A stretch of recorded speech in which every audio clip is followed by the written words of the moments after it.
ከልጅነታችን ጀምሮ እየሰማና እየተማርን ያደግነው አንድ ትልቅ እውነት አለ። ምድር በፀሐይ ዙሪያ የምትሽከረከር ማለቂያ በሌለው ህዋ ውስጥ የምትንሳፈፍ ድቡልቡል ኳስ መሰል እንደሆነች ናሳ በየቀኑ በሚያወጣቸው ፎቶዎች ይህንን እውነት መሬት አስይዞታል። ግን ቆም ብለን ብንጠይቅስ? የዛሬው ሳይንስ ከመምጣቱ በፊት ለብዙ ሺህ ዓመታት የኖሩ ጥንታውያን ስልጣኔዎች ዓለምን እንዴት ይመለከቷት ነበር? መጽሐፍ ቅዱስስ ስለ ምድር አፈጣጠር ምን ይላል? ይህንን ቪዲዮ እስከ መጨረሻው ስትመለከቱ የዓለም መንግስታት ለምን አንታርክቲካን እንደቆለፉት፣ አሜሪካ በ1962 ለምን ሰማዩን በኒውክሌር ቦምብ ለመምታት እንደሞከረችና የተገኘውን አስደናቂ ውጤት፣ እንዲሁም ናሳ ለምን በተደጋጋሚ መንኮራኩሮችን ወደ ህዋ እንደሚያመጥቅ ከመጋረጃ ጀርባ ያለውን እውነትና የጠፍጣፋ ምድር ወይም ፍላት እርዝ ሀሳብ አራማጆች ለምን ናሳን የዘመናችን ትልቁ የሆሊውድ ስቱዲዮ ነው እንደሚሉት አብረን እንመለከታለን። የእውነታው በር ሊከፈት ነው። አብራችሁን ቆዩ። ወደ ምድር ቅርጽ ክርክር ከመግባታችን በፊት ትልቁን እንቆቅልሽ እንመልከት። እንደ አውሮፓውያን አቆጣጠር በ1969 አሜሪካ በአፖሎ 11 ጉዞ የሰው ልጅ ጨረቃ ላይ ያሳርፋለሁ አለች። የሴራ ንድፈ ሀሳብ አራማጆች የሚጠይቁት ይህንን ነው። ያኔ አፖሎን ያበረረ የኮምፒውተር አቅም ዛሬ እጃችን ላይ ካለው ስልክ በሚገርም ሁኔታ ያነሰ ነበር። ያኔ በዛ አነስተኛ ቴክኖሎጂ ሰውን ጨረቃ ላይ ያሳርፈው መመለስ ከቻሉ ቴክኖሎጂ ጣሪያ በነካበት በአሁን ዘመን ከ50 ዓመታት በላይ ለምን ጨረቃ ላይ መውጣት ተሳናቸው? የባለፈው የአርቴሚስ 2 የናሳ ወደ ጨረቃ ጉዞ በጨረቃ ምህዋር ዙሪያ ዙሮ መመለስ ብቻ መሆኑን ልብ ይሏል። ናሳ ቴክኖሎጂውን አጥተነዋል ሲል፣ ተጠራጣሪዎች ግን የሰራውን ቴክኖሎጂ ፋይል አጥፍቶ ማጣት ይቻላልን? ወይስ በቀዝቃዛ ጦርነት ሩሲያን ለማሸነፍ በስቱዲዮ የተቀነባበረ ውሸት ነበር ሲሉ ይጠይቃሉ። ይህ ጥርጣሬ የጠፍጣፋ ምድር ወይም ፍላት እርዝ ሀሳብ አራማጆች ለሚያነሱት ትልቅ የሙግት በር ከፋች ሆኗል። የጠፍጣፋ ምድር ወይም ፍላት እርዝ ሀሳብ አራማጆች ናሳን ይዋሻል የሚሉት በቴክኖሎጂ እጥረት አይደለም፣ ቀድሞውኑ የዓለም አፈጣጠር ለጠፈር ጉዞ የሚፈቅድ አይደለም ብለው ስለሚያምኑ ነው። የጠፍጣፋ ምድር ሀሳብ አራማጆች ምድር ኳስ ናት የሚለውን ሀሳብ ውድቅ የሚያደርጉት ዝም ብለው አይደለም። ታሪክን ወደ ኋላ መለስ ብለን ስንመለከት ሜሶፖታማውያን፣ ጥንታዊ ግብፃውያን፣ ግሪካውያንና የማያ ስልጣኔና ጥንታዊ ቻይናውያን በሙሉ ባልተነጋገሩበት ሁኔታ አንድ አይነት የዓለም ካርታ ነበራቸው። ለነሱ ዓለም ጠፍጣፋ፣ የማትንቀሳቀስና ከላይ በጠንካራ ክዳን ወይም ዶም የተከደነች ነበረች። እስኪ ከመጽሐፍ ቅዱስ እንጀምርና ሁሉንም አንድ ባንድ እንመለከታለን። በኦሪት ዘፍጥረት ምዕራፍ 1 ላይ በሁለተኛው ቀን ፍጥረቱ እግዚአብሔር በውሃ መካከል ጠፈር ይሁን እንዳለና ከጠፈር በታች ያለውን ውሃ ደግሞ በአንድ ስፍራ ሰብስቦ ባህር እንዳለውና ምድር ቡቃያን ማብቀል የምትችል የብስ መሆኗን ይገልጽና ከምድር በላይ ያለውን የተከፈለውን ውሃ ጠፈር እንደሆነና ይህንንም ጠፈር ሰማይ ብሎ እንደጠራው ተጽፎ እናገኛለን። ይህንን ሀሳብ የሚያጠናክርልን ደግሞ በመጽሐፈ ኢዮብ ምዕራፍ 37 ቁጥር 18 ላይ ሰማይ እንደቀለጠ መስታወት ጠንካራ መሆኑ ተጽፏል። በተጨማሪም እዚሁ መጽሐፍ ምዕራፍ 26 ቁጥር 7 ላይ ሰማዩንም በባዶ ስፍራ ይዘረጋል፣ ምድሪቱንም በበታቿ አንዳች አልባ ያንጠለጥላል የሚል ጽሑፍ እናገኛለን። በተጨማሪ ትንቢተ ሕዝቅኤል ምዕራፍ 1 ቁጥር 22 ላይ ከእንስሶቹ ራስ በላይ የሚያስፈራ በረዶ የሚመስል የጠፈር አምሳያ በራሳቸው ላይ ተዘርግቶ ነበር የሚል ከላይ የተነሱትን ሀሳቦች የሚያጠናክር ጽሑፍ እናገኛለን። በተጨማሪም በመዝሙረ ዳዊት ቁጥር 103-104 ላይ ሰማይ እንደ መጋረጃ ዘረጋ፣ እልፍኝን በውሃ የሰራ ሂልና ወረድ ብሎ ደግሞ ለዘላለም እንዳትናወጥ ምድርን በመሰረቷ ላይ መሰረትካት፣ በጥልቅ እንደ ልብስ ከደንካት፣ በተራሮቿም ላይ ውሆች ይቆማሉ፣ በዘለፋህም ሸሹ፣ ከነጎድጓድህም ድምፅ ኮበለሉ፣ ወደ ተራሮች ወጡ፣ ወደ ቆላዎችና ወደ አዘጋጀህላቸው ስፍራ ወረዱ፣ እንዳያልፏትም ድንበርን ያደረግክላቸው፣ ምድርን ይከድኑ ዘንድ እንዳይመለሱ ሲል ምድር ከላይ ክዳን ዙሪያውን ደግሞ ድንበር እንዳላት ይነግረናል። እንዲሁም ፀሐይ ሳይንቲስቶች እንደሚሉት በሚሊዮን ማይልስ ርቀት የምትገኝ ሳትሆን በዘፍጥረት ምዕራፍ 1 ቁጥር 14-18 ላይ እግዚአብሔር ቀንና ሌሊትን ይለዩ ዘንድ በምድር ላይ እንዲያበሩ 2 ታላላቅ ብርሃናትን በሰማይ ጠፈር አኖራቸው ይላል። ሌላው የበለጠ ምስጢር የምናገኘው ደግሞ በታላቁ መጽሐፍ በመጽሐፈ ሄኖክ ውስጥ ነው። ሄኖክ በራእዩ ወደ ሰማይ ሲወጣ ያየው ባዶ ህዋን ሳይሆን እንደ ክሪስታል የሚያብለጨልጭ ጠንካራ ግንብ ነበር። በተጨማሪም ብርሃናት የሚወጡባቸውን በምስራቅ በኩል ያሉትን የሰማይ ደጃፎች አየሁ፣ ፀሐይ የምትወጣበትን የታላላቅ ብርሃናትን መውጫ አየሁ ሲል ምድር በስርዓተ ፀሐይ ዙሪያ የምትሽከረከር ሳትሆን ፀሐይ በሰማይ ጠፈር ላይ በተበሱ መስኮቶች የምትወጣና የምትገባ እንደሆነች ይነግረናል። በተጨማሪም መጽሐፈ ሄኖክ ሰማይ ዝም ብሎ ባዶ ህዋ ሳይሆን በምድር ዳርቻ ላይ የተደገፈና አምዶች ያሉት መሆኑን ይገልጻል። በምዕራፍ 18 ከቁጥር 1-5 ላይ የንፋሳትን መዝገቦች አየሁ፣ የምድርንም መሰረተ የያዙትንም አምዶች አየሁ፣ የሰማይን አምዶችንም አየሁ፣ ሰማይና ምድርን የሚያገናኙትን የሰማይ አምዶችን አየሁ ይላል። ይህም ምድር የማትንቀሳቀስና በአምዶች ላይ የተደገፈች ሰማይም እንደ ድንኳን በላዩ ላይ የተዘረጋ መሆኑን የሚያረጋግጥ የጽሑፍ መረጃ አድርገው የጠፍጣፋ ምድር ሀሳብ አራማጆች ያቀርቡታል። ከነዚህ በተጨማሪ ትንቢተ ኤርምያስ ምዕራፍ 10 ቁጥር 12 ምድርን በኃይሉ የፈጠረ ዓለምን በጥበቡ የመሰረተ ሰማያትንም በማስተዋለው የዘረጋ እሱ ነው የሚል ነገር እናገኛለን። ሌሎችም ብዙ ጥቅሶች አሉ። ለጊዜው የመጽሐፍ ቅዱስን ይሄን ያክል ካነሳን ሌሎች ጥንታዊ የታሪክ ድርሳናት እዚህ ሀሳብ ምን ይላሉ የሚለውን እንመልከትና ወደ ሳይንሱ እንሸጋገራለን። ከሜሶፖታሚያን ጀምር በዓለም ላይ ካሉ ጥንታዊ የጽሑፍ መረጃዎች አንዱ የሆነውና ሸክላ ሰሌዳዎች ወይም ኮኒፎርም ላይ የተጻፈው ኤኑማ ኤሊሽ የተባለ የባቢሎናውያን የፍጥረት ትረካ ዓለም እንዴት እንደተሰራች በዝርዝር ይጽፋል። ማርዱክ የተባለ አምላክ ቲያማት የተባለችውን የውሃ ዘንዶ ለሁለት ከፍሎ ግማሹን ከላይ ጠፈር አድርጎ እንደሰራው ግማሹን ደግሞ ከታች የምድር መሰረት አድርጎ እንዳስቀመጠው በግልጽ ሰፍሯል።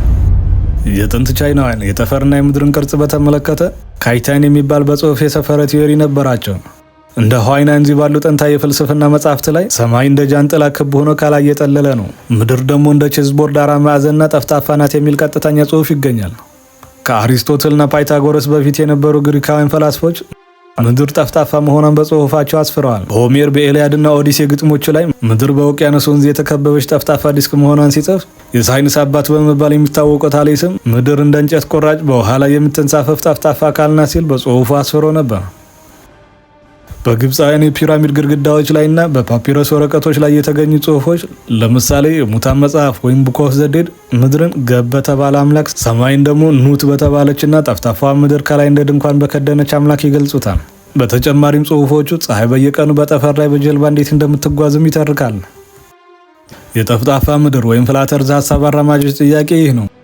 እነዚህ ሁሉ የጥንት ስልጣኔዎችና ነቢያት የተሳሳቱት በአጋጣሚ ነው ወይስ ዘመናዊ ሳይንስ ከፈጣሪ የሚያርቀንን ውሸት ፈጥሮልን ነው? እዚህ ጋር አንድ ትልቅ ጥያቄ ይነሳል። ምድር ጠፍጣፋ ከሆነች ዳርቻዋ ሴት ነው፣ ውሃው ስለምን አይፈስም ለሚለው ጥያቄ የጠፍጣፋ ምድር ሀሳብ አራማጆች መልስ አንታርክቲክ ነው። ለእነሱ አንታርክቲክ በካርታው ግርጌ ላይ የምትገኝ አህጉር ሳትሆን ጠፍጣፋ ምድር ዙሪያን ከቦ የያዘ ውሃው እንዳይፈስ የሚከላከል ግዙፍ የበረዶ ግድግዳ ወይም አይሶል ነው። ይህንን ሚስጥር ይበልጥ ያወሳሰበው ደግሞ አድሚራል ሪቻርድ ኤ በርድ የተባለው የአሜሪካ የባህር ኃይል ኦፊሰር ነው።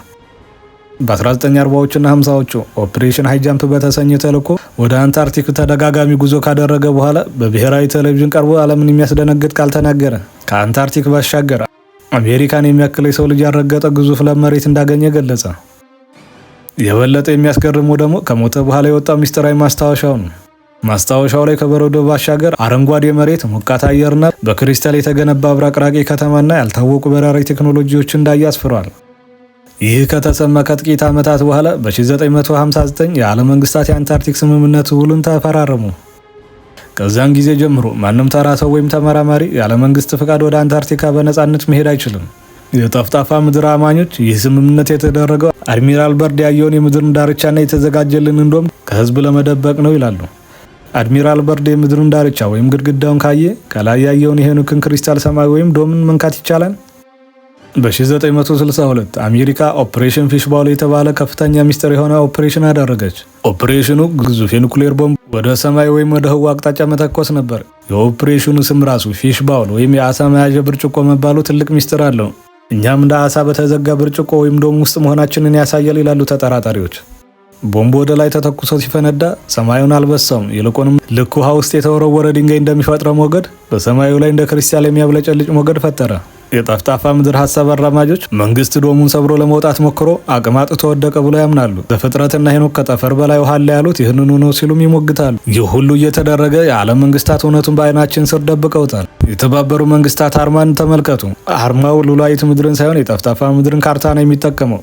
በካርታው ዙሪያ ያለው የወይራ ቅጠል ቅርንጫፎች ደግሞ ሌዋታን ምድርን ከቦ እንደያዘ ሁሉ የምድር ዳርቻ የሆነውን የአንታርክቲክ የበረዶ ግንብ ወይም አይሶል ይወክላል ይላሉ። አድሚራል በርድ የምድርን ዳርቻ ወይም የበረዶን ግድግዳ ካየ ያ ዳርቻ ምን ይመስላል? የጠፍጣፋ ምድር ሀሳብ አራማጆች እንደሚሉት አድሚራል በርድ በአንታርክቲክ ያየው ሚስጥር ከመጽሐፈ ሄኖክ ጋር በቀጥታ ይገናኛል። ሄኖክ በራእዩ ወደ ምድር ዳርቻ ሄድኩ፣ ሰማይን በምድር ላይ አርፎበት ተጋጥሞ አየሁ።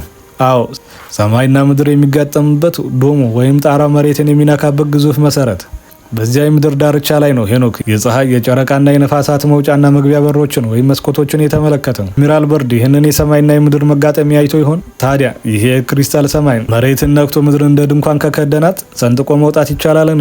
ከላይ የተመለከትነው የኦፕሬሽን ፊሽባውል የኒኩሌር ቦምብ ፍንዳታ ሰማዩን ካልቀደደው የዛሬዎቹ ሮኬቶችስ? ናሳም ሆነ ሌሎች የጠፈር ምርምር ተቋማት ሮኬት ሲያመጥቁ በደንብ አስተውላችሁ ከሆነ ሮኬቶቹ ቀጥ ብለው ወደ ላይ ወደ ህዋ መሄድ ሲገባቸው ልክ የተወሰነ ከፍታ ላይ ሲደርሱ መንገዳቸውን አጥፈው ወደ ጎን ይጓዛሉ። ሳይንስ ይህንን ወደ ምህዋር ወይም ወደ ኦርቢት ለመግባት የሚደረግ ሂሳባዊ ጉዞ ነው ብለው ሲያብራራ፣ የጠፍጣፋ ምድር አራማጆች ግን ሀሳቡን አይቀበሉትም። ለእነሱ ሮኬቶች ወደ ጎን የሚታጠፉ ሰማዩ ላይ ያለውን ጠንካራ ዶም እንዳይገጩ ነው። ሮኬቶቹ ከዶሙ ስር ወደ ጎን እንዲሸራተቱ በማድረግ በመጨረሻም በማይታየው ውቅያኖስ ክፍል ውስጥ እንዲወድቁ ያደርጓቸዋል። አንዳንዶች ደግሞ ሮኬቶቹ ዶሙን ጥሰው ለመውጣት ዛሬም ድረስ ተደጋጋሚ ሙከራ እያደረጉ እንደሆነ ያምናሉ። ሌላ ዋና የመከራከሪያ ሀሳብ ሆኖ የሚነሳው ደግሞ የቀስተ ደመና አፈጣጠር ነው። ቀስተ ደመና የሚፈጠረው የፀሐይ ብርሃን በዝናብ ጠብታዎች ውስጥ ሲያልፍ ፍጥነቱን በመቀነስ ይታጠፋል። በዚህ ጊዜ ብርሃኑ ወደ ተለያዩ 7 ቀለማት ይከፋፈላል ነው።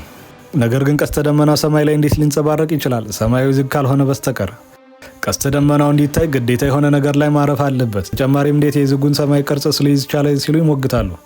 ሳይንሱ ደግሞ ለዚህ ምላሽ ሰማዩ ዝግ ስለሆነ ሳይሆን ብርሃኑ የሚንጸባረቀው በእያንዳንዱ የዝናብ ጠብታ ውስጥ ባለው የኋለኛ ክፍል ላይ ነው። በሰማዩ ላይ ባሉ በሚሊዮን የሚቆጠሩ የብርሃን ጠብታዎች ድምር ውጤት አንድ ትልቅ የተሟላ ቀስተ ደመና ለማየት ያስችለናል ነው። እስኪ ሁሉንም እዚህ ጋር ቆም አድርገን አንድ ትልቅ ጥያቄ እናንሳ። ታዲያ ናሳም ሆነ ሌሎች የጠፈር ምርምር ተቋማት በሰማይ ወይም በጠፈር ላይ ይህ ጠንካራ ክዳን ካለና መውጣት የማይችሉ ከሆነ ለምን በሚሊዮንና በቢሊዮን የሚቆጠር ዶላር ፈሰስ እያደረጉ መንኮራኩር ወደ ህዋ ያመጥቃሉ? ለምንስ እንደዚህ አይነት ውሸት ሊዋሹ ይችላሉ? እዚህ ጋር የምናገኘው መልስ ሁለት አንጻራዊና ፈጽሞ የማይገናኙ መልሶችን ይሆናል። የፍላት እርዝ ሀሳብ አራማጆች እንደሚሉት ምድር ጠፍጣፋና ዝግ ሳትሆን ድቡልቡልና በስርዓተ ፀሐይ ዙሪያ ከሚሽከረከሩ ፕላኔቶች አንዷ ናት ሲሆን፣ ሁለተኛው መልስ ግን ወደ ጥንቱ ዘመን ወደ ገናና የባቢሎን ስልጣኔ ዘመን ይመልሰናል። ባቢሎናውያን ለስማቸው መጠሪያ ይሆን ዘንድ ወደ ሰማይ የሚደርስ ግንብ መስራት እንደጀመሩና በኋላም በትዕቢት ተወጥረው እግዚአብሔርን ለመውጋት ጦር መወርወር እንደጀመሩና በዚህም ድርጊታቸው እግዚአብሔር ተቆጥቶ ቋንቋቸው እንደደባላለቀውና ግንቡንም መስራት ትተው በዓለም ዙሪያ እንደተበተኑ ኦሪት ዘፍጥረትና መጽሐፈ አሽርን ጨምሮ በርካታ የታሪክ ድርሳናት ያወሳሉ። ታዲያ የዘመናችን የህዋ ምርምርስ ይህንን በባቢሎን ዘመን በጅምር የቀረውን እቅድ የማሳካት ተልዕኮን አንግቦ የመሬትን ዶም ጣሪያ ጥሶ የማለፍና የእግዚአብሔርን ዙፋን የመገልበጥ ሙከራ ላይ ይሆን? ስለ ባቢሎን ግንብ ሳስብ አንድ ጥያቄን የሚያጨርብኝ ሀሳብ በአይምሮ ይከሰታል። ይህም የባቢሎን ግንብ ምን ያክል ቢረዝምና ከምን ደረጃ ላይ ቢደርስ ነው እግዚአብሔር ኑ እንውረድ አንዱ የአንዱን ነገር እንዳይሰማው ቋንቋቸውን በዚያ እንደባልቀው ለማለትና ቋንቋቸውን እንደባልቆ በምድር ላይ እንዲበተኑ እስከ ማድረግ የደረሰው? ወይስ እንዲሁ በሰዎች የክፋት ሀሳብ ተበሳጭቶ? በነገራችን ላይ የባቢሎን ግንብ በጥንት ዘመን ሊሰራ ይችላል ብለን ልንገምተው ከምንችለው በላይ እጅግ ግዙፍና አሁን ላይ በረቀቀ የቴክኖሎጂና ማሽነሪዎች ከተሰሩ ግዙፍ ሰማይ ጠቀስ ህንፃዎችም በብዙ እጥፍ የሚበልጥ ነው። በመጽሐፈ ኩፋሌ ቁመቱ 5433 ክንድ ወይም 2484 ሜትር ገደማ እንደሚረዝም ተጽፎ እናገኛለን። ይህም ማለት የዓለማችንን ረጅሙን ህንፃ ቡርጅ ከሊፋን በ3 እጥፍ ይበልጠዋል ማለት ነው። ሌላ ሶስተኛ የመልስ ሀሳብም ይነሳል። ይኸውም ናሳ እውነተኛ የጠፈር ምርምር ተቋም ሳይሆን ህዝብን በኮምፒውተር ግራፊክስ ወይም ሲጂአይ የሚያታልል ተቋም ነው። ዓላማውም የሰው ልጅ ከፈጣሪ የተሰጠውን በልዩ ሁኔታ የተዘጋጀለትን መድረክ ክዶ ከየት እንደመጣ በማይታወቅ ማለቂያ በሌለ ውሃ ውስጥ በአጋጣሚ እንደተፈጠረች ትንሽ ብናኝ አድርጎ እንዲያስብ ማድረግ ነው። አሁን ደግሞ የሳይንሱ ምላሽ እንመልከት። አፖሎ ለምን ቆመ ለሚለው ሳይንሱ የሚሰጠው መልስ የፖለቲካና የበጀት ነው። በቀዝቃዛው ጦርነት ወቅት አሜሪካ አብዛኛውን በጀቷን ለናሳ ሰጥታ የነበረ ሲሆን ሩሲያን ካሸነፉ በኋላ ግን ያ ግዙፍ በጀት ተቋረጠ። የሳተርን 5 ሮኬት ፋብሪካዎች ተዘጉ። ቴክኖሎጂውን ሳይሆን ያንን ሮኬት የሚገነባውን ግዙፍ የፋብሪካ ሰንሰለት ነው ያጣነው ይላሉ። ሳይንሱ የጠፍጣፋ ምድር ሀሳብ ሙግቶችን በተጨባጭ ፊዚክስ ውድቅ ያደርጋል። አንደኛ፣ የስበት ኃይል። የጠፍጣፋ ምድር አማኞች ነገሮች የሚወድቁ ክብደትና መጠነቁስ ወይም ዴንሲቲ ስላላቸው ነው ቢሉም ሳይንሱ ግን የስበት ኃይል ማንኛውም ግዙፍ አካል ወደ መሃል ስለሚስበው ፕላኔቶች ሉላዊ ቅርጽ እንዲይዙ ያስገድዳቸዋል ይላል። ምድር ጠፍጣፋ ብትሆን ኖሮ ወደ በረዶ ግንቡ ወይም ወደ አንታርክቲካ በተጠጋን ቁጥር የስበት ኃይሉ ወደ ጎን ይጎትተን ነበር ይላሉ። ሁለተኛው አስገራሚ መረጃ ደግሞ የጨረቃ ግርዶሽ ወይም ሉናር ኢክሊፕስ ነው። በግርዶሽ ወቅት ምድር በጨረቃ ላይ የምታጠላው ጥላ ሁልጊዜም ክብ ነው። ይህ ሊሆን የሚችለው ደግሞ ምድር ክብ ስትሆን ብቻ ነው። በተጨማሪም በሰሜንና በደቡብ ንፍቀ ክበብ ያሉ ሰዎች የተለያዩ የከዋክብት ስብስቦች ማየታቸው ጠፍጣፋ በሆነች አንድ ገጽ ላይ የሚቻል አይደለም። ለሳይንቲስቶች የጥንት ካርታዎች የጂኦሜትሪ እውቀት ያልዳበረበት ዘመን ውጤቶች ሲሆኑ፣ በሳዊ ጥቅሶች ደግሞ ታሪካዊ ዘይቤዎች እንጂ የፊዚክስ መጻሕፍት አይደሉም። ክርክሩ ጥልቅ ነው፣ ሀሳቡም እጅግ ሰፊ። በአንድ በኩል የሰው ልጅ የተለየ ስፍራ ያለው በተከደነችና በተጠበቀች ልዩ ምድር ላይ ይኖራል የሚለው የጠፍጣፋ ምድርና መንፈሳዊ እይታ አለ። ይህም የዓለም መንግስታት ሆን ብለው እውነታውን ደብቀውናል ከሚል ጠንካራ ጥርጣሬ ጋር የተጋመደ ነው። በሌላ በኩል ደግሞ ምድር በግዙፉ ህዋ ውስጥ ያለች አንድ ነጥብ ስትሆን ጨረቃን መርገጥ ይችላል፣ አሁንም እየተመለሰ ነው የሚለው የሳይንሱ እውነታ ቆሟል። እውነቱ ያለው የጥንቶቹ ካርታዎችና ጽሑፎች ላይ ነው ወይስ ዛሬ በምናየው ሳተላይት ምስል ላይ? እናንተስ የትኛውን ታምናላችሁ? የሰው ልጅ በእርግጥ ጨረቃን ረግጧል ወይስ እስካሁን ያየነው የተዋጣለት የፊልም ስራ ነው? ፍርዱን ለእናንተ ትቻለሁ። ሀሳባቸውን ኮሜንት ላይ አስቀምጡልኝ። የዛሬው ቪዲዮአችን ይህንን ይመስል ነበር። ቪዲዮ ከተመቻችሁ ላይክ እና ሰብስክራይብ ማድረግ አትርሱ። በሚቀጥለው ቪዲዮ እስከምንገናኝ ሰላም።